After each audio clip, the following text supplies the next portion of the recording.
The latest studies on the Volga in Futuris. Special nets are required for this particular type of fishing. A group of Russian chemists and biologists are on board the academic Topichev, the main research vessel at the Institute Papanin, the largest hydrobiological institute in Russia. Their objective, to better understand the evolution of its ecosystems, including fish biology, plant life, sedimentology and chemical pollution. The Volga and its 3,700 kilometers of fresh water rolls down from northwest Russia to the Caspian Sea. The history of Russia is linked to the Volga, but also other nationalities, like the Tatars, the Udmurts or the Maris, who've been living here for centuries. The Volga has been a route for civilization and an essential element in the development of industry, transport and agriculture for the whole country.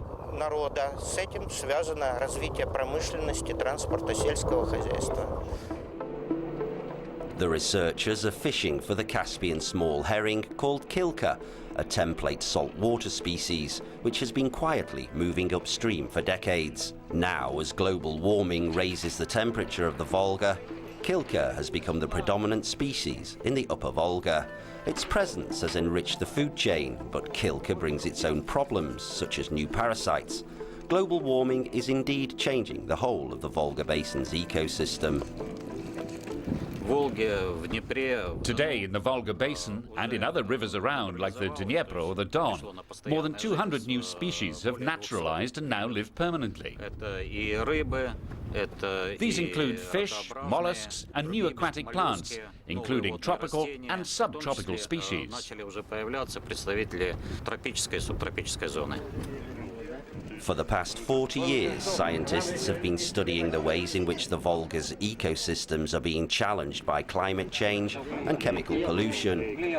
At the Institute's HQ, giant fish tanks house examples of the rich, fragile and ever-changing biodiversity of the upper Volga.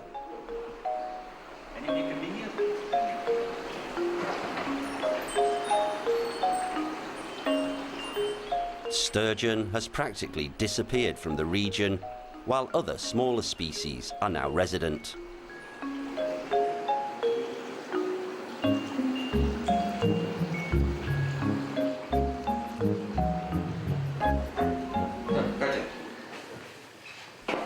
Yuri Slinko is the head of the fish biology department at the Papanin Institute. Back at the lab, his team extracts DNA samples from the freshly caught kilka. Researchers hope genetic models will help better understand how the species adapts itself to the new and changing environment. Our genetic studies of the newcomers allow us to detect where they come from, to figure out the way they're moving upstream, to see how the species are evolving from historical populations, and to analyze the physiological changes that have allowed these species to adapt to local environment. Во-вторых, насколько они изменились в процессе адаптации к местным условиям. A fragile river ecosystem in an ever-changing environment. Along with climate change, the Volga Basin is under pressure from human activities, industrial waste and chemical pollution being the most serious.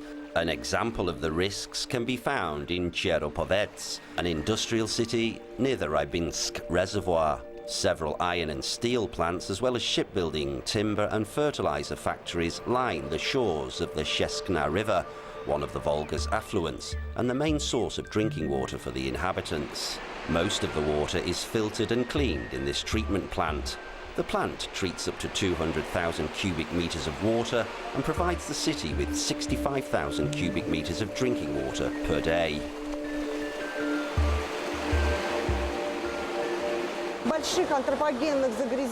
There is not much pollution of human origin in the source water, so our main tasks are to filter the natural colorants out of the water to make it clean enough to drink and to clear out organic components of natural origin.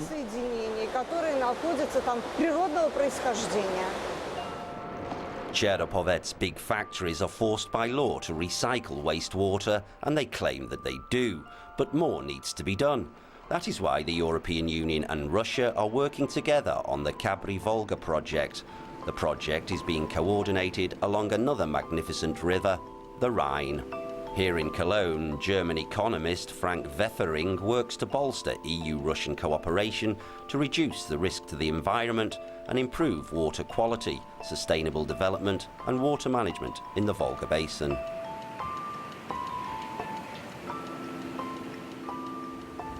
The Volga Basin is also part of the European continent. A good water management in the Volga Basin leads to a better European integration. Major rivers flowing through large European cities face similar problems. Now relatively free from chemical substances, the Rhine still suffers from urban waste and damage to its banks. What has been achieved with the Rhine will be crucial to help protect the Volga.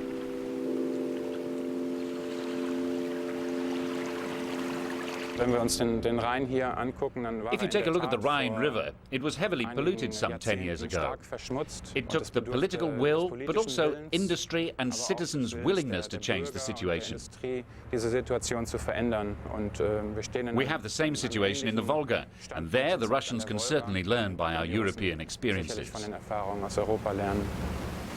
Researchers, politicians and environmentalists agree education is the key. Back to Cherepovets in Russia. It's a warm evening and students Nikolai, Anya and Olga are having fun in the river.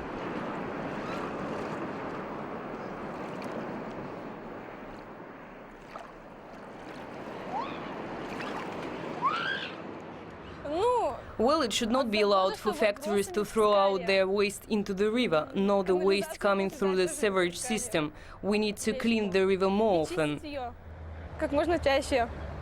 Engineer Yaroslav Senik is head of the ecology department of a Cherepovets fertilizer company and also teaches ecology.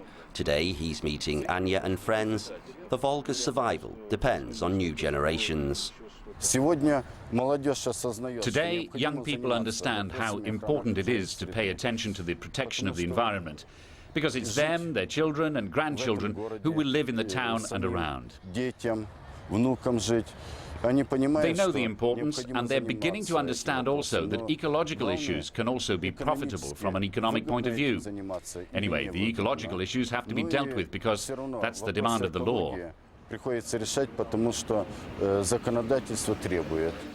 The Volga Basin is home to some 40% of Russia's population and nearly half of the country's industry and agriculture. It also holds 25% of the world's drinkable water reserves. This shows how important it is for Russia and the whole of Europe to work towards better water management of the majestic Volga.